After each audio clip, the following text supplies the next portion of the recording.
Hola, ¿qué tal amigos? El día de hoy vamos a estar leyendo Cómo manejar a tus esclavos de Marco Sidonio Falco en colaboración con Jerry Turner, prólogo Mary Bird. Entretenida y basada en una investigación magnífica. El tiempo. Entonces vamos a empezar. Cómo manejar a tus esclavos, Jerry Turner. Prólogo. Nunca me he tropezado con Marco Sidonio Falco, pero conozco a los de su clase. En el mundo romano vivía mucha gente como él, propietarios de enormes cantidades de esclavos que en la mayoría de los casos ni siquiera se cuestionaban la esclavitud. Era algo completamente normal, una costumbre que formaba parte del orden social establecido.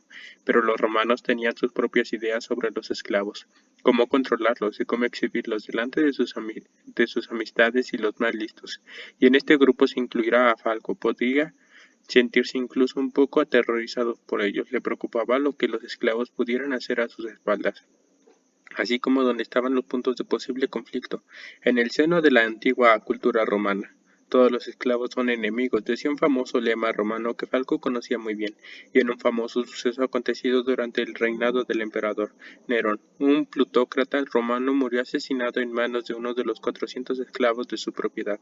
Falco, como pronto usted descubriría, nunca se acostaba completamente tranquilo, por mucho que el castigo por un crimen de este calibre fuera la pena de muerte para la totalidad del servicio de la casa.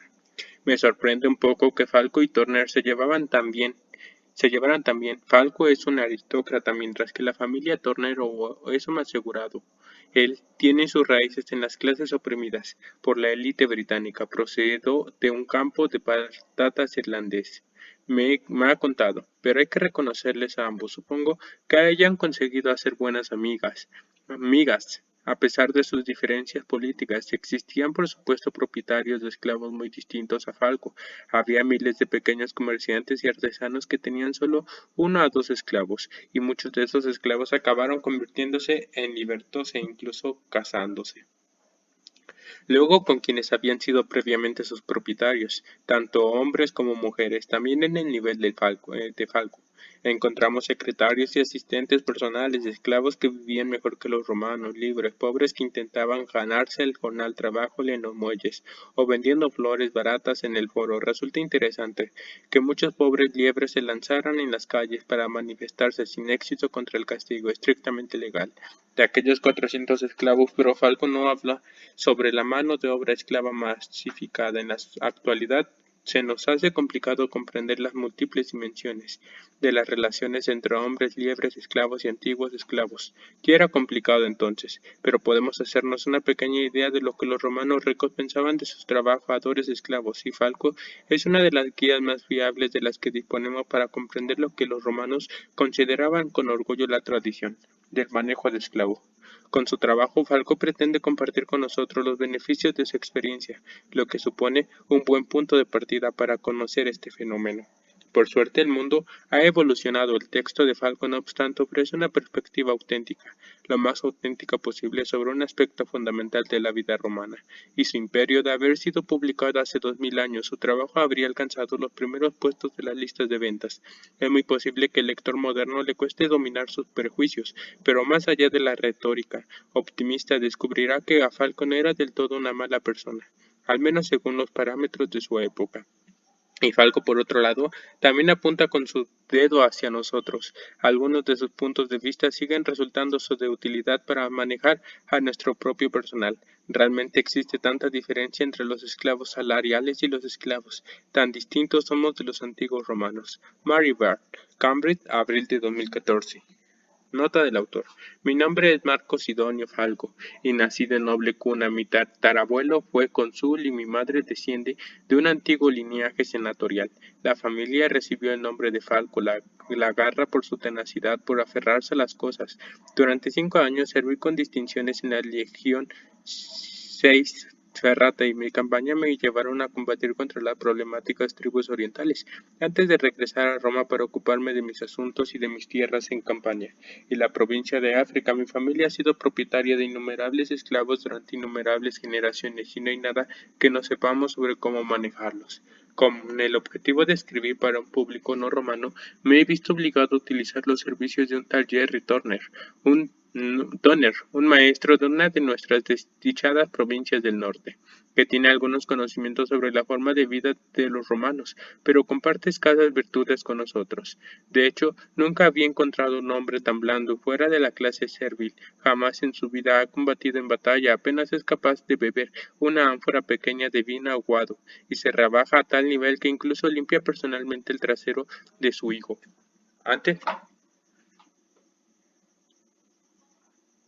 Antes que dejar una tarea tan desagradable, como está en manos de los esclavos y las mujeres, tiene sin embargo la bendición de estar casado con una esposa de gran belleza e inteligencia, por mucho que tal vez sea más atrevida en sus opiniones de lo que una mujer debería ser, y le estoy tremendamente agradecido por haberme ayudado a conseguir que mi texto sea comprensible para los lectores bárbaros.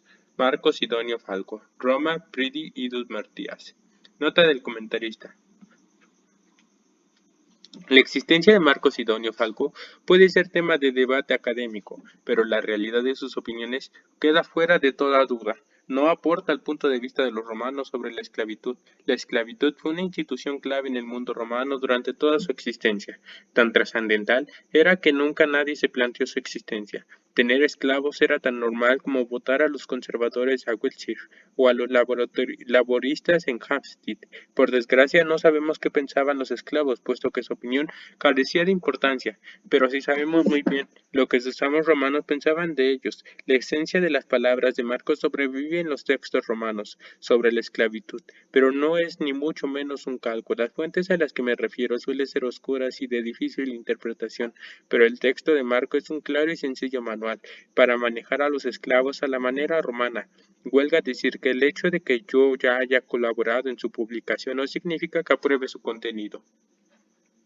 Trabajar con Marco ha sido difícil, sostiene puntos de vista fuertes y desabridos, y se niega a aceptar que podría estar equivocado o a ser poco éticos, pero según los parámetros romanos, Marco era un hombre decente. Su texto nos muestra que el mundo romano, a pesar de la familiaridad que aparentemente guarda con el nuestro, puede resultar sorprendente, y nos muestra además la enorme complejidad de la institución de la esclavitud. Marcos se ha negado a revelar su edad. Sus opiniones son en general una amalgama de puntos de vista que abarca varios siglos, aunque en su mayoría aparecen extraídos del imperio durante el siglo I y II después de Cristo. He añadido breves comentarios a sus palabras al final de cada capítulo con el fin de aportar cierto contexto a sus consejos, y en parte por el bien de mi propia reputación contradecir sus opiniones más recalcitrantes. Dichas opiniones, junto con las lecturas complementarias que se citan al final del libro, guiarán a aquellos que estén interesados en indagar más a fondo en las fuentes primarias subyacentes y las discusiones modernas. Jerry Toner, Cambridge, abril de 2014. Introducción. Sé el amo. Hace apenas unos meses me sucedió algo extraordinario en los jardines de mi villa. Fue un hecho tan extraño y me incitó hasta tal punto a la reflexión que como consecuencia de ello acabé escribiendo este libro. Resulta que tenía alojado en mi casa a un miembro de una tribu germana, un alano, para ser más exacto. Te preguntarás, ¿qué hace un hombre de mi rango como anfitrión de un miserable bárbaro? Pero aquel hombre no era un germano normal y corriente, era un príncipe que había viajado a nuestra gran ciudad de Roma como integrante de una embajada que deseaba rendir homenaje al emperador, cansado de tantas charlas triviales en torno a los beneficios del pantalón y otros temas tediosos que solo interesan a los de su clase. Nuestro gran líder me había pedido que alojara en mi casa al visitante extranjero, hasta que regresara a ese pantano apestoso que consideraba su hogar. Estábamos dando un tranquilo paseo por el amplio parterre de la parte posterior de la villa, mientras le explicaba a mi invitado, en latín sencillo, para no confundirlo, y los diversos héroes mitológicos que representaban las estatuas de mármol. Y entonces sucedió. Como estaba concentrada como la estatuaria, no vi en medio del camino. Había una asada. Cuando pisé el extremo metálico, el mango de madera salió proyectado contra mi pantorrilla, y grité, más del susto que del dolor. Un esclavo que estaba por los alrededores y que era quien había dejado ahí la herramienta, sonrió con suficiencia al verme saltar sobre una pierna. Naturalmente, monté en cólera al ver que aquel idiota inútil, un hombre que no es más que una herramienta con capacidad para hablar, se reía de aquel modo del percance de su amo. Mandé llamar al capataz. A este esclavo le parece muy gracioso que alguien se dé un golpe en la pierna. Rompámosle las piernas y a ver si se sigue riendo. La sonrisa del esclavo se borró de inmediato, haciendo caso omiso a las súplicas lastimeras a las que suelen recurrir los esclavos cuando se enfrentan al castigo que se merecen. El capataz y dos robustos ayudantes obligaron al hombre a tumbarse en el suelo mientras un cuarto se acercaba con una barra de hierro justo.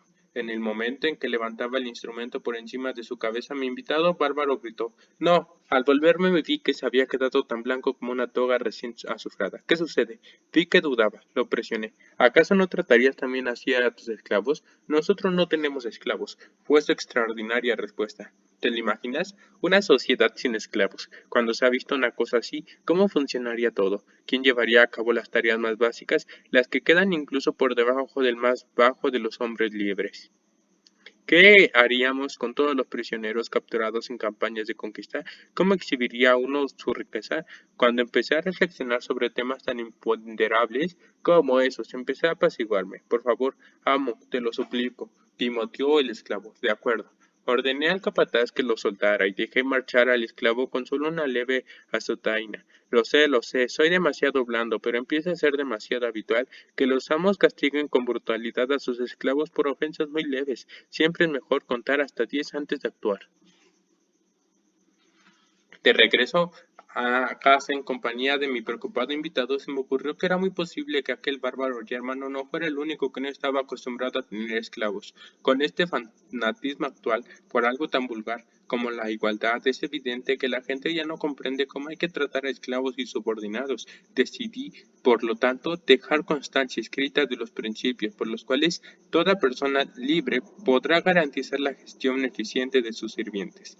Se trata de una tarea de vital importancia. El hombre que se consagra al desarrollo personal mediante la adquisición de poder y riqueza debe comprender y dominar todo aquello que puede servirle para llevar a un buen fin esta empresa. Jamás dejará de asombrarse la gran cantidad de individuos que ostenta puestos de autoridad y que no tienen ni idea de cómo tratar a aquellos que tienen la gran fortuna de estar a su servicio para ayudarles a hacer realidad sus ambiciones, y que, al buscar con desesperación congraciarse con aquellos cuya lealtad debería quedarse fuera de toda duda, adulen y mimen a la manifestación más inferior de la humanidad. He visto incluso a un destacado político sonreírle a una mujer que trabajaba en la calle en un patético intento de conseguir su inútil apoyo, saber cómo tratar a los más bajo la sociedad, una habilidad que puede adquirirse mediante el detallado estudio del presente trabajo aporta. Por otro lado, los recursos necesarios para alcanzar la gloria es el secreto para alcanzar el objetivo de disfrutar de una casa que funcione de acuerdo con los deseos de su señor, y esto es a su vez lo que proporciona una base de poder sólida para ascender en sociedad. Este libro te dará a conocer las habilidades sociales con las que dominar a aquellos que tendrán que rendirte cuentas a medida que tu reputación se incrementa. Por consiguiente, aconsejo a cualquier cabeza de familia que tenga en mente alcanzar un papel de liderazgo, que se esmere en consultar mi trabajo, fruto de una de las cabezas de familia con mayor experiencia que pueda haber existido. Creo que, Creo que saber llevar una casa es toda una ciencia, lo que viene a demostrar que gestionar una casa y controlar esclavos es equivalente a ser un líder. En una sociedad más amplia resulta imposible responder con certidumbre a la cuestión de si los líderes y los señores nacen o se hacen.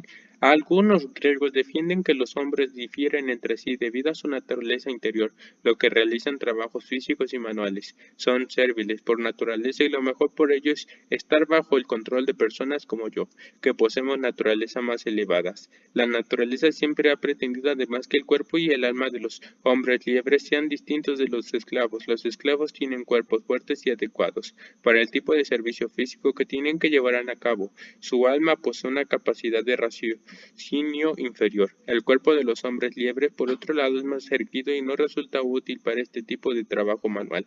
Su alma, sin embargo, es inteligente. Está concebida para participar en la vida de la comunidad, sea político o militar. La naturaleza, por supuesto, también comete errores y por ello no encontramos casos en los que suceda al contrario.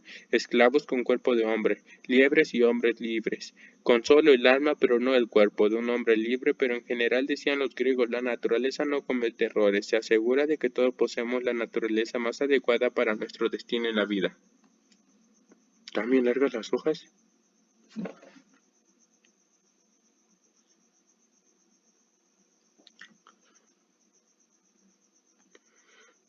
Pero la mayoría de los romanos no está de acuerdo con esto, creen que controlar a otro ser humano va en contra de la naturaleza y tantísimos romanos, un pueblo que sigue dominando un gran imperio, que desciende ahora de esclavos, que sería una ridiculez creer que los esclavos son intrínsecamente inútiles. Los pensadores romanos son de la opinión de que lo único que lleva a un hombre a ser propietario de otro como esclavo son los convencionalismos sociales. Defienden que no existe diferencia natural entre ambos, que se trata simplemente de una injusticia basada en la utilización de la fuerza.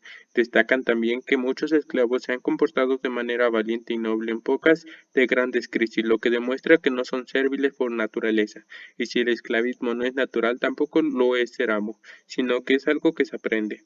Roma está llena de esclavos. He oído decir que 1 de cada 3 o 4 habitantes de la península italiana vive en condiciones de servidumbre, incluso si consideramos toda la vasta extensión del imperio, cuya población no puede ser inferior a 60 o 70 millones de personas. Es posible que 1 de cada 8 de ellas sea esclava, y dichos esclavos no se encuentran solo en las zonas rurales. La ciudad de Roma rebosa de esclavos de todo tipo y su población servil es tan elevada como en cualquier otra parte. La capital debe tener 1 millón de habitantes, de los cuales al menos un tercio son esclavos, y por mucho que estas estimaciones sean poco más que conjeturas debidamente informadas de quienes poseen una imaginación hiperactiva, nos ayudan a comprender la importancia que la institución del esclavismo tiene en el mundo romano. Los romanos necesitamos nuestros esclavos. Tal vez te preguntes, el por qué esta situación, qué ventajas presenta utilizar esclavos, un lugar de hombres libres. Permite que te lo explique. En el pasado, en tiempos de la República, siempre que los romanos conquistaban una región de Italia, se hacían con parte de las tierras y la población con colonos romanos. La intención era que esas colonias se convirtieran en ciudades guarnición, pero debido a las batallas, una porción considerable de las tierras quedó vacía y sin cultivar. Sus propietarios habían muerto o huido después de combatir en sus ejércitos contra nosotros los romanos. El Senado proclamó que quien desea cultivar esas tierras será libre de hacerlo siempre y cuando efectuara el cambio, un pago por el valor del 10% de la cosecha anual de cereales y del 20% de la cosecha anual de fruta. El objetivo era aumentar la población en Italia, que a fuerza de trabajo duro producirá más alimento para las ciudades y daría más soldados para combatir por Roma en tiempos de guerra.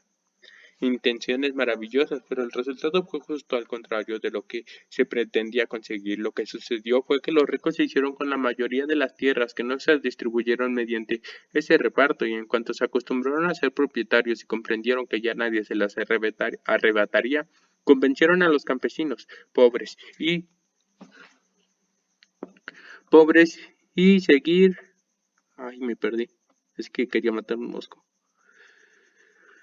Convencieron a los campesinos pobres que seguían siendo propietarios de las pequeñas parcelas colindantes para que se las vendieran, y si los campesinos se negaban a ellos, se las arrebataban con violencia. Nada podía hacer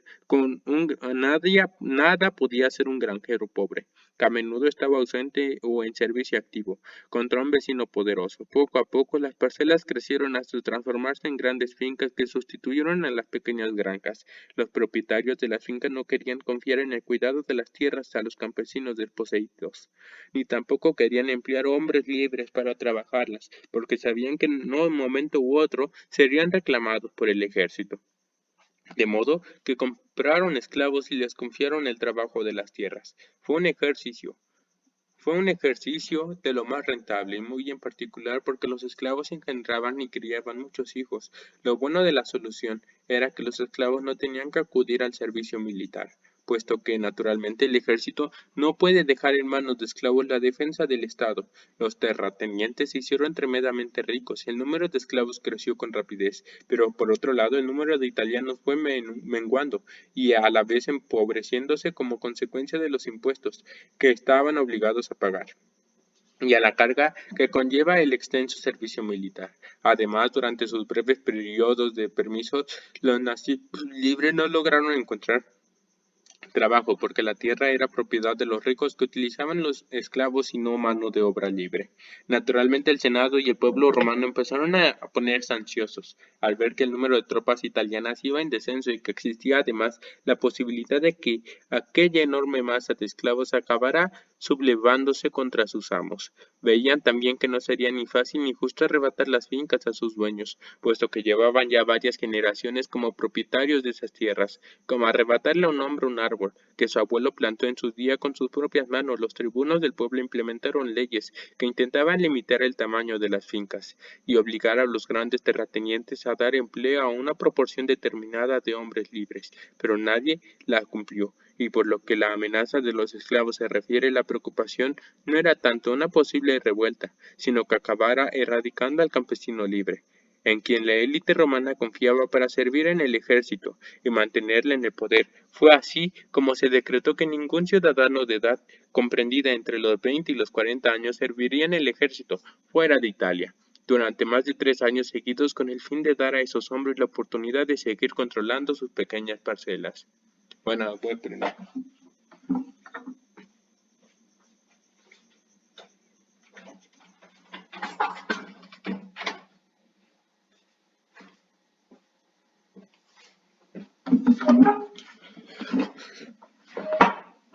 Por suerte, el propietario de esclavos de hoy en día no tiene estas preocupaciones. El ejército es ahora un cuerpo profesional y ha transcurrido muchísimos años desde la gran revuelta de los esclavos.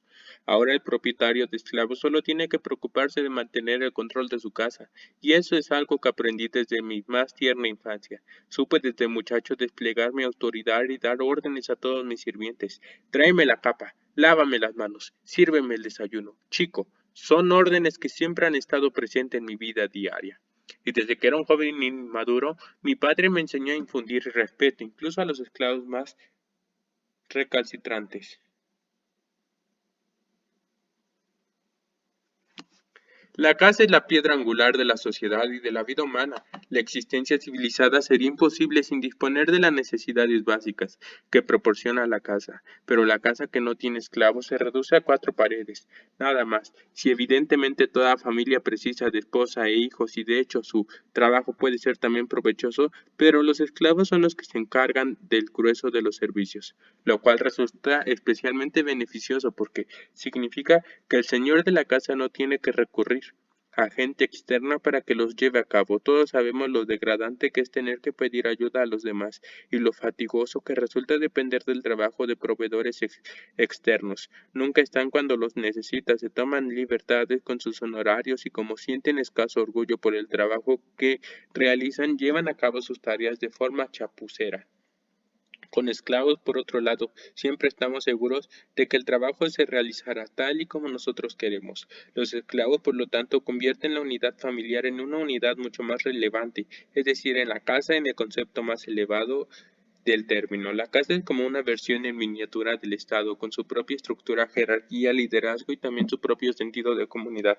Esposo, esposa, padre, hijo, amo, esclavo son los bloques constructivos básicos de la organización social. El esclavo está a la completa disposición del señor de la casa, del mismo modo que el ciudadano debe obedecer las órdenes del Estado. Pero la esclavitud es un estado de sometimiento absoluto. El esclavo no tiene parentela, no puede asumir ni los derechos ni las obligaciones del matrimonio. Su identidad viene impuesta por su amo, que es quien le otorga su nombre. En este aspecto, la esclavitud equivale a la muerte social. Se espera del esclavo la sumisión más absoluta. Por desgracia, hay ocasiones en las que no queda otro remedio que forzar el esclavo para obtener su obediencia, en las que hay que quebrantar su espíritu. Es por esta razón que las tribus más orgullosas se niegan a rendirse cuando son derrotadas en batalla. Los cántabros de Hispania, por ejemplo, prefirieron quitarse la vida cuando su revuelta fracasó antes que verse sometidos a la esclavitud. Todos los esclavos comparten la misma carencia de derechos legales, pero no por ello hay que asumir que solo llevan a cabo tareas inferiores a las que realiza el hombre libre. De hecho, como veremos, también muchos esclavos han alcanzado puestos de influencia como consecuencias del poder que ostentan sus amos. De un modo similar, muchos hombres libres se ven obligados a realizar tareas odiosas para poder llevar el pan a su casa. Los esclavos se utilizan además para llevar a cabo un abigarrado conjunto de tareas, desde el viejo sirviente que se encargó de atender la puerta hasta el joven que sirve el agua en la mesa, pasando por la hermosa esclava que presta servicios en la alcoba. En una casa grande los esclavos desarrollan una amplia variedad de trabajos para satisfacer todas las necesidades del amo. Mi padre me enseñó también otra cosa, para las que sirven los esclavos, para alardear. Por mucho que los esclavos sean éticamente inútiles y simples objetos y posesiones, otorgan categoría a sus propietarios, del mismo modo que un buen caballo es un reflejo de su jinete. Un esclavo que posee buenos modales y sea respetuoso subraya los méritos de su propietario, y si en la casa hay 400 esclavos, la gloria que puede llevar a exhibir es grandiosa. Quien, sino aquellos que ocupan los peldaños más altos de la sociedad, puede permitirse mantener un séquito tan impresionante y prestigioso. Los esclavos pueden ser lerdos, pero están en el servicio de los más nobles. Si quieres aprender cómo tratar a los esclavos para que te aporten beneficios a medida que tu buena fortuna vaya aumentando, continúa leyendo, porque mucho que la práctica que se desarrolla en tus tiempos sea una variación de los principios del mundo antiguo, eso no debería desanimarte a aprender de ellos. En las obras del antiguo encontrarás muchas más cosas que merezcan tu aprobación que tu rechazo. Lee y aprende. Comentario. La historia de que la tribu de alanos no tenía esclavos demuestra la excepcional que era de este hecho para un autor romano. Amiano, el historiador del siglo IV, después de Cristo, lo consideró merecedor de ser destacado porque en el mejor de los casos debía ser un dato curioso para el público romano. No existen ejemplos de romanos que defiendan la abolición a la esclavitud. Era un hecho de la vida social, de un modo similar a como puede serlo o tener un coche o un gato. Los romanos ricos consideran que los esclavos eran necesarios para poder vivir con dignidad. Igual que hoy en día lo son los electrodomésticos. Los esclavos realizan todas aquellas tareas que uno no quería hacer, la colada, los trabajos domésticos e incluso limpiarte el trasero, además de ofrecer un amplio abanico de servicios adicionales, pero no todos los esclavos eran iguales. Había una gran diferencia entre los esclavos domésticos que trabajaban en la ciudad y los esclavos que trabajaban en el campo. Los esclavos urbanos proporcionaban tanta categoría como eficiencia, lo mismo que en la actualidad nos aportan muchas de las posesiones que encontramos en la casa moderna. De verdad necesitamos un televisor de plasma de 100 pulgadas.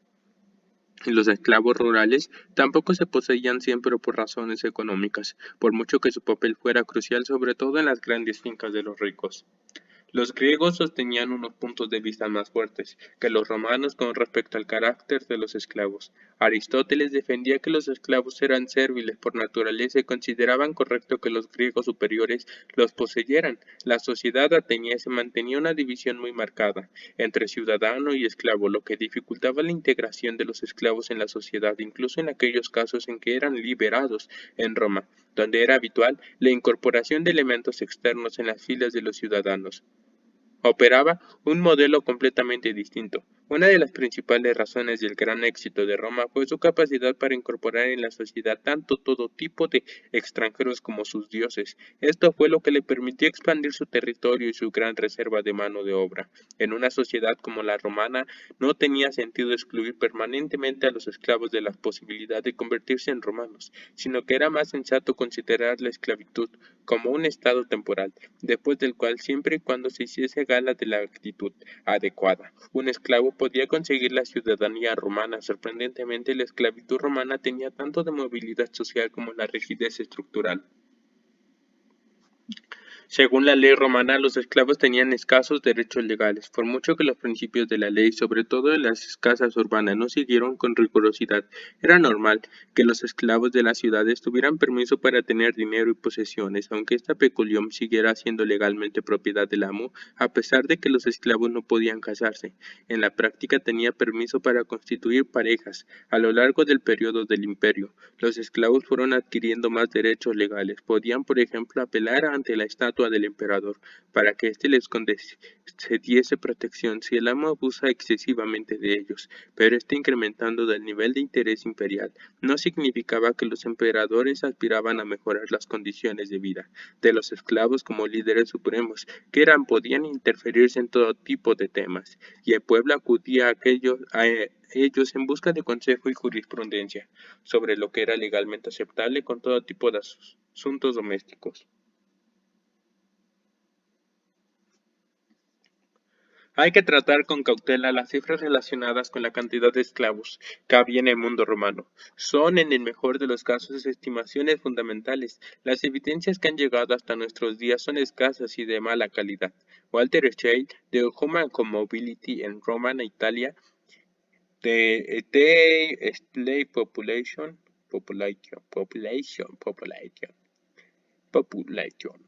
Journal of Roman Studies. 95-2005, página p. 64-79 y The Slave Population en Roma, Italia. Especulación y Constraints Topoid. 1999, página 129 a 144, evidencia una gran discusión sobre la cifra de esclavos y el grado de movilidad social de los esclavos en la Italia romana. Para el dato de que los alanos destacan por no tener esclavos, véase Ammiano Marcelino, 31.2.25. Seneca se queja de que los amos enojados castigan con excesividad celeridad a sus esclavos con latigazos y les rompen las piernas por ofensas tan menores como contestar o mirarlos con descaro. Véase sobre la ira 3.24 y 32. Y la explicación sobre los objetivos de Marco con referencia a este libro está basado en el prefacio de la obra de Columela sobre la agricultura. La posición legal de los esclavos está documentada en el Digesto 1.5. En Política 1.2 de Aristóteles encontramos la discusión sobre la caza a los esclavos como herramienta. Ay, se metió un bicho volador. Lo perdí. Sobre la agricultura, la posición legal de los esclavos está documentada en el Digesto 1.5. En Política 1.2 de Aristóteles encontramos la discusión sobre la caza a los esclavos como herramienta y la naturaleza del esclavo. Para el análisis sobre por qué aumentó de tal modo el número de esclavos en Italia, véase Appiano, Guerras Civiles 1.1. Resulta útil comparar este texto con el análisis moderno que realiza Keynes.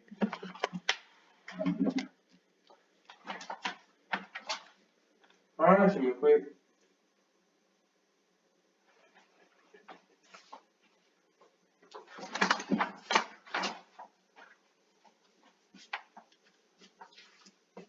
Se me escapó.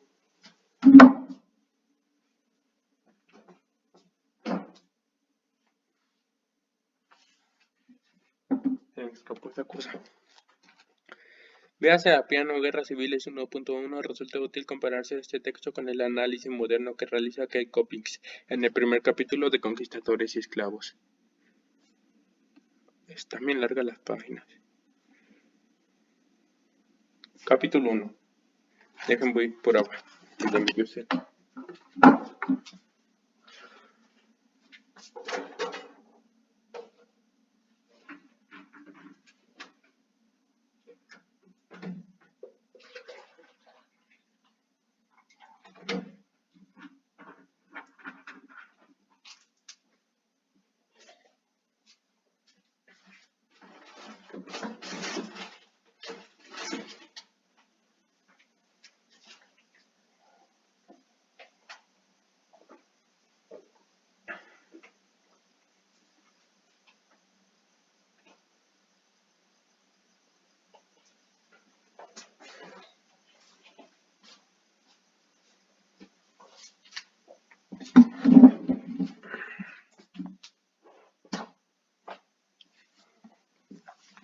Capítulo 1. La compra del esclavo.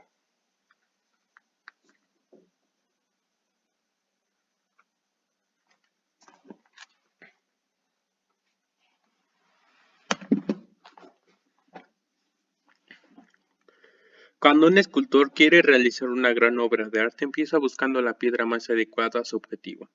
De un modo similar, el propietario de esclavos debe ser consciente de que solo podrá obtener esclavos que exhiban las características deseables de alegría, trabajo y dura obediencia. Sin parte del material humano adecuado, es vital que elijas con esmero los mejores esclavos del mercado y te asegures de que están libres de taras, tanto físicas como mentales y éticas. A continuación te enseñaré la mejor manera de abordar la complicada tarea de adquirir un esclavo.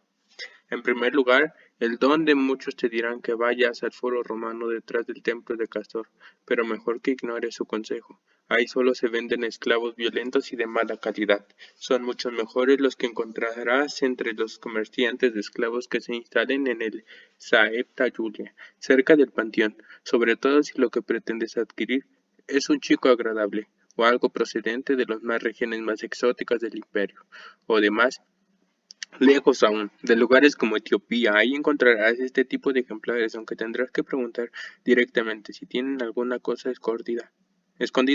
En la trastienda suelen esconder el mejor producto de la vista del gran público y lo reservan para los clientes privilegiados. Tampoco te costará encontrar ahí un chico castrado, si este es tu deseo, por mucho que la ley en teoría prohíbe este tipo de comercio. Desde un punto de vista legal, los esclavos son o prisioneros de guerra, descendientes de esclavas, pero en realidad existen otras maneras de acceder al servilismo. Muchos indigentes se venden legalmente a la esclavitud para liquidar sus deudas o pueden también vender algún hijo para dar de comer al resto de la prole. Esta práctica común que la gente abandona a bebés no deseados entre la basura que se acumulan en los lindes de la ciudad, y los que la encuentran crían después a esos recién nacidos como esclavos, por mucho que técnicamente estos niños sigan siendo nacidos libres. Se sospecha también que los comerciantes de esclavos compran a menudo su mercancía a otros que han obtenido sus productos a través del secuestro, mediante incursiones piratas en remotas regiones costeras, las que se apoderan por la fuerza de adultos y niños. No hay duda alguna, sin embargo, en cuanto a la legitimidad de aquellos capturados en guerra por nuestro ejército, son individuos que deben su existencia a la misericordia de nuestros soldados que tomaron la decisión en el alborozo de la victoria de no masacrarlos, sino de perdonar su miserable vida para que pudiera proporcionarnos servicios como pago para la resistencia militar que opusieron los prisioneros de las familias más adineradas pueden ser retornados a estas a cambio del pago de un rescate suficiente. El resto paga con la esclavitud durante el resto de su vida. En una ocasión tomé parte del saqueo de una pequeña ciudad situada en la región fronteriza con el Imperio persa, después de que fracasaran varios intentos para convencer a sus habitantes de que se rindieran en modo pacífico. A cambio de conservar la vida, atacamos con vigor y rápidamente derribamos las defensas de la ciudad de nuestros arietes. En cuanto no hicimos con el control de los suburbios, empezamos a asesinar a todo aquel que se nos puso por delante, fuera hombre, mujer o niño. La mayoría de habitantes huyó hacia la parte más antigua de la ciudad. En el centro, desde entonces nos enviaron embajadores para intentar salvar la vida. Qué estúpidos fueron, por no aceptar la generosa oferta que les habíamos hecho. Al final se acordó que los que fueran capaces de pagar el equivalente a 2000 sestercios quedarían en libertad, y 14.000 de ellos lograron satisfacer la cantidad requerida. El resto, unos 13.000, fueron vendidos junto con el botín que logramos obtener. Nuestro comandante tuvo la generosidad de distribuir entre sus hombres la mitad de los esclavos como recompensa por el servicio leal que habíamos prestado durante la campaña. El resto lo vendió y lo que obtuvo a cambio fue a parar a las arcas del Estado a la erección de una pequeña ofrenda emotiva para agradecer a los dioses la victoria y a su beneficio personal. Evidentemente, las cifras de las que habló no son nada ni las comparamos con los grandes botines que hombres como Julio César obtuvieron con sus conquistas.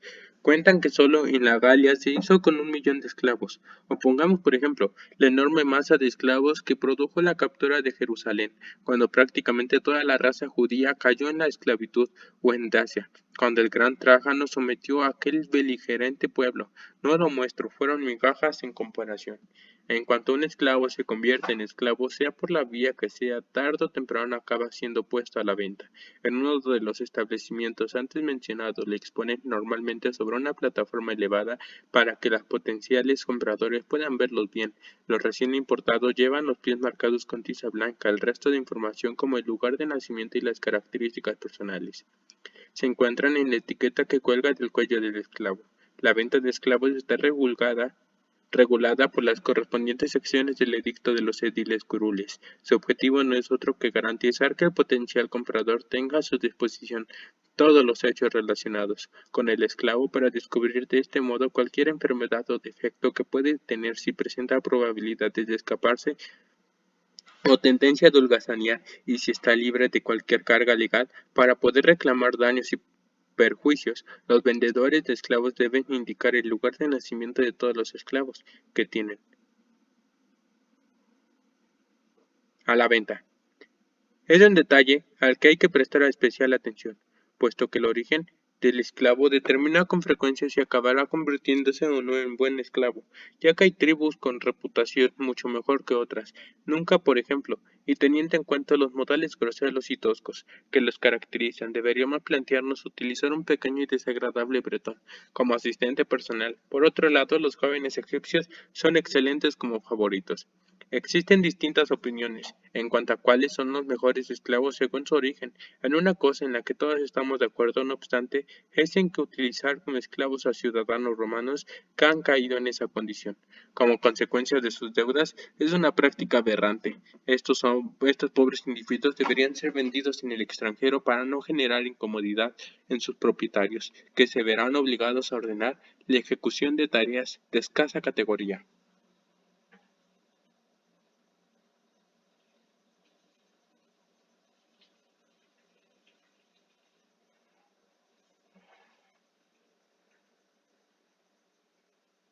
Me perdí.